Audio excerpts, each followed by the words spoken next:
എല്ലാവർക്കും നമസ്കാരം. എൻ്റെ പേര് ഡോക്ടർ നീരജ്. നമുക്ക് ഇപ്പോൾ ഭയങ്കര ചൂടുള്ളൊരു ക്ലൈമറ്റാണ് നമ്മളിപ്പോൾ പോയിക്കൊണ്ടിരിക്കുന്നത്. അപ്പോൾ ഭയങ്കര ചൂട് എന്ന് പറഞ്ഞാൽ സഹിക്കാൻ പറ്റാത്ത ചൂടാണ്. അപ്പോൾ കുറച്ച് കാര്യങ്ങൾ നിങ്ങൾ ശ്രദ്ധിക്കുക. ഈ ചൂട് കാലത്ത് കൂടുതൽ ഹെയർ കൊഴിയാതിരിക്കാനും ഡാൻഡ്രഫ് പോലത്തെ സെബോറിക് ഡെർമറ്റൈറ്റിസ് പോലത്തെ ഇഷ്യൂസ് വരാതിരിക്കാൻ വേണ്ടിയിട്ട് എന്തൊക്കെ ചെയ്യാം. ഈ ചൂട് കാലത്തൊക്കെയാണ് കൂടുതലും ഹെയർ ഫോളോ ചെയ്യുക. തണുപ്പ് കാലത്തും കൂടുതൽ ഹെയർ ഫോൾ ഉണ്ടാവും. പക്ഷേ ചൂട് കാലത്ത് കൂടുതലായിട്ട് ഹെയർ ഫോൾ ഉണ്ടാവുന്നത് ഡയറക്റ്റായിട്ട് ചൂടിൻ്റെ പ്രശ്നം കൊണ്ടല്ല. ഈ ചൂട് കാലത്ത് കൂടുതലായിട്ടും ഈ ഡാൻഡ്രഫ് പോലത്തെ സാധനങ്ങൾ വന്നിട്ട് അതുവഴിയുള്ള ഹെയർ ഫോളാണ് കൂടുതലും ഈ ചൂട് ടൈമിൽ ഉണ്ടാവുക. അപ്പോൾ എന്തൊക്കെയാണ് ചെയ്യേണ്ടത് എന്നുള്ളത് ഫസ്റ്റ് ടിപ്പ് എന്ന് വെച്ചാൽ, നിങ്ങൾ നൈറ്റ് ടൈമിൽ ഫുഡ് കഴിക്കുമ്പോൾ കഴിയുന്നതും ഹെയർ പ്രിസർവ് ആവണം, അല്ലെങ്കിൽ ഹെയർ ഫോള് കൂടുതലുള്ള ആളുകളാണെങ്കിൽ നിങ്ങൾ കഴിയുന്നതും ചെയ്യേണ്ട കാര്യം എന്താ വെച്ചാൽ, പരമാവധി നൈറ്റിലുള്ള നോൺ വെജ് ഫുഡ് ഒഴിവാക്കുക. നൈറ്റ് ടൈമിൽ കൂടുതൽ കൊഴുപ്പുള്ള ഫുഡ് ഒഴിവാക്കുക. നൈറ്റ് ടൈമിൽ നിങ്ങൾ വെജ് ആക്കുക. അതേപോലെ തന്നെ ഫ്രൂട്ട്സ് എന്തെങ്കിലുമൊക്കെ നൈറ്റ് ടൈമിൽ കഴിക്കുക. അത് ഓവറോൾ മെറ്റബോളിസം കൂട്ടാതിരിക്കാൻ വേണ്ടിയിട്ടാണ്. ഈ ഓവറോൾ മെറ്റബോളിസം കൂടുമ്പോഴാണ് നമുക്ക് കൂടുതലായിട്ടും ഈ സ്വെറ്റും കാര്യങ്ങളൊക്കെ പ്രൊഡ്യൂസ് ആവുന്നത്. തലയിൽ കൂടുതൽ വേർപ്പ് വരുന്നതും അതുകൊണ്ടാണ്, കൊഴുപ്പ് കൂടുതലുള്ള ഭക്ഷണം കഴിക്കുമ്പോൾ. അപ്പോൾ അതുകൊണ്ട് കഴിയുന്നത് നൈറ്റിൽ അതൊന്നും ഒഴിവാക്കുക. ഉച്ചയ്ക്ക് കഴിക്കുക, പ്രശ്നമില്ല. നൈറ്റ് ടൈമിൽ നിങ്ങൾ കഴിയുന്നതും ഇങ്ങനത്തെ ഫുഡുകൾ, കൊഴുപ്പ് കൂടിയ മീറ്റ് അല്ലെങ്കിൽ ചിക്കൻ അല്ലെങ്കിൽ ബീഫ്, എന്ത് ടൈപ്പ് ഫുഡാണെങ്കിലും നൈറ്റ് ടൈമിൽ അങ്ങനത്തെ വറുത്തതും പൊരിച്ചതും ഒഴിവാക്കാൻ മാക്സിമം ശ്രമിക്കാം. പിന്നെ വേറൊരു കാര്യം, ഈ നിങ്ങൾ ഓയിലൊക്കെ തേക്കുന്ന ആളാണെങ്കിൽ, തലയിൽ ഓയിൽ തേക്കുകയാണെങ്കിൽ, ഓയിൽ തേക്കേണ്ടതെന്നല്ല, കട്ടിയിൽ അങ്ങോട്ട് തേച്ച് വെക്കേണ്ട ഓയിൽ. കാരണം എന്താ വെച്ചാൽ ചൂടുകാലമാണ്. ചൂടുകാലമാകുമ്പോൾ ഈ ഓയിൽ തേക്കുമ്പോൾ നമ്മളുടെ പ്രോബ്ലം എന്താ വെച്ചാൽ, കൂടുതലായിട്ട് ഓയിൽ നമ്മൾ തേക്കുമ്പോൾ, ഞാൻ പറയുന്നത് കൂടുതലായിട്ടുള്ള ഓയിലാണ്. കുറച്ച് ഓയിൽ തേക്കുന്നതാണ് നല്ലത്. കാരണം എന്താ വെച്ചാൽ ഡ്രൈ ആവാതെ ഇരിക്കും. അങ്ങനത്തെ ഒരു ഗുണമുണ്ട് ഓയിലിന്. ഞാൻ പറഞ്ഞ ഓവറായിട്ട് ഓയിൽ തേക്കുമ്പോൾ നമുക്ക് വേർപ്പിൻ്റെ കൂടെ ഈ ഓയിലും കൂടി മിക്സായിട്ട് താരൻ പോലത്തെ സാധനം വരാനുള്ള ഒരു എൻവയറമെൻറ്റ് നമ്മൾ ക്രിയേറ്റ് ചെയ്ത് കൊടുക്കുകയാണ് ചെയ്യാം.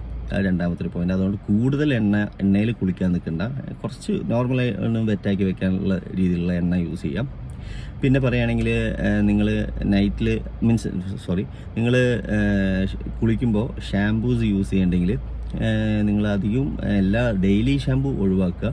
കാരണം എന്താ വെച്ചാൽ, ഓൾറെഡി ഒരു ഡ്രൈ ആയിരിക്കും മുടി ഈ ചൂട് കാലത്ത്. അതിൻ്റെ പുറമെ നമ്മൾ ഷാമ്പു യൂസ് ചെയ്തിട്ട് ഒന്നും കൂടി ഡ്രൈ ആയി കഴിഞ്ഞാൽ അത് പൊട്ടാൻ തുടങ്ങും. കെരാറ്റിൻ ഷീറ്റിന് പ്രോബ്ലമാണ്.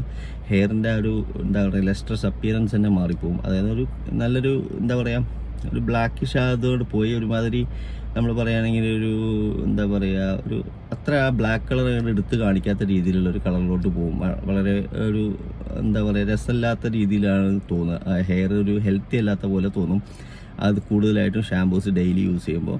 അപ്പോൾ പ്രത്യേകിച്ച് ഈ ചൂട് ടൈമിൽ. ഇനിയിപ്പോൾ അഥവാ നിങ്ങൾക്ക് ഷാമ്പു യൂസ് ചെയ്യുകയാണെങ്കിൽ തന്നെ നല്ലൊരു ടിപ്പ് ഞാൻ പറയാം. എന്താ വെച്ചാൽ, ഷാമ്പു യൂസ് ചെയ്ത് കഴിഞ്ഞ പാടെ നിങ്ങൾ കണ്ടീഷണേഴ്സ് യൂസ് ചെയ്യാം. ഏതെങ്കിലും നല്ലൊരു കണ്ടീഷണർ വാങ്ങുക. ട്രെസ്മീൻ്റെ, ലോറിയൽ പാരിസിൻ്റെ ഏതെങ്കിലും. വലിയ വിലയൊന്നുമില്ല അതിന്, ചെറിയ വിലയ്ക്ക് തന്നെ കിട്ടുന്നതാണ്. അതൊക്കെ കണ്ടീഷണർ വെച്ച് യൂസ് ചെയ്യുക.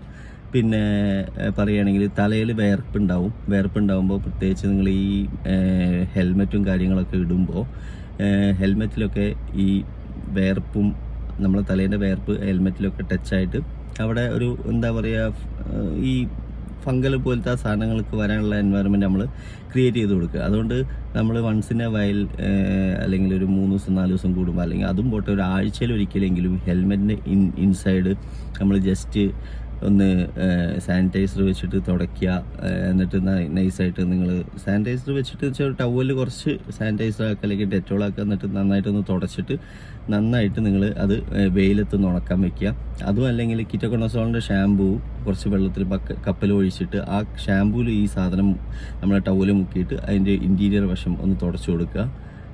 നമ്മളെ ഹെൽമെറ്റിൻ്റെ. എന്നിട്ട് അത് നട്ടുവെച്ച വെയിലത്ത് ഉണക്കാൻ ജസ്റ്റ് കമത്തിയിട്ട് വെക്കുക. കമത്ത് മീൻസ് ഓപ്പണായിട്ട് ആ ഓപ്പൺ ഏരിയ മുകളിലോട്ട് കാണിച്ച് സൂര്യൻ്റെ പ്രകാശം ഉള്ളിലോട്ട് എത്തുന്ന രീതിയിൽ ചെയ്യുക. പിന്നെ കൂടുതലായിട്ടും ശ്രദ്ധിക്കേണ്ട കാര്യം എന്താ വെച്ചാൽ, നമ്മൾ ഭയങ്കരമായിട്ട് ഈ മുടി ചീകുമ്പോൾ, മീൻസ് തുടയ്ക്കുമ്പോൾ, കുളിക്കുമ്പോൾ, കുളിച്ച് കഴിഞ്ഞിട്ട് നമ്മൾ മുടി ചെയ്യല്ലോ, തോർത്തുമ്പോൾ നിങ്ങൾ കഴിയുന്നതും സോഫ്റ്റ് ആയിട്ടുള്ള ഇത് യൂസ് ചെയ്യുക. വളരെ സോഫ്റ്റ് ആയിട്ടുള്ള ടവൽസ് യൂസ് ചെയ്യുക. റഫായിട്ട് തോർത്തരുത്, പൊട്ടിപ്പോവും, കാരണം ഓൾറെഡി ഡ്രൈ ആയിട്ടിരിക്കുകയാണ്. പിന്നെ വേറെ ഏറ്റവും നല്ലൊരു കാര്യം പറയുകയാണെങ്കിൽ നിങ്ങൾക്ക് ഈ ഒരു ടൈമിലാണ് പല സിറംസും യൂസ് ചെയ്യാൻ പറ്റുക. അതായത് അവിടെ ഈ ചൂടുകാലത്ത് ആ സിറംസ് അവിടെ കിടന്നാലും ഹെയറിന് വലിയ പ്രോബ്ലം ഇല്ല. അതുപോലെ തന്നെ ഹെയറിൻ്റെ അപ്പിയറൻസും നന്നാവും. അതേപോലെ തന്നെ ഹെയറിൻ്റെ ബ്രേക്കേജും സ്റ്റോപ്പ് ചെയ്യാൻ പറ്റും. അങ്ങനത്തെ ഒരു സിറമാണ് ഉസ്ത്ര എന്ന് പറയുന്ന ബ്രാൻഡിൻ്റെ ഹെയർ റീവൈറ്റലൈസിങ് സിറം.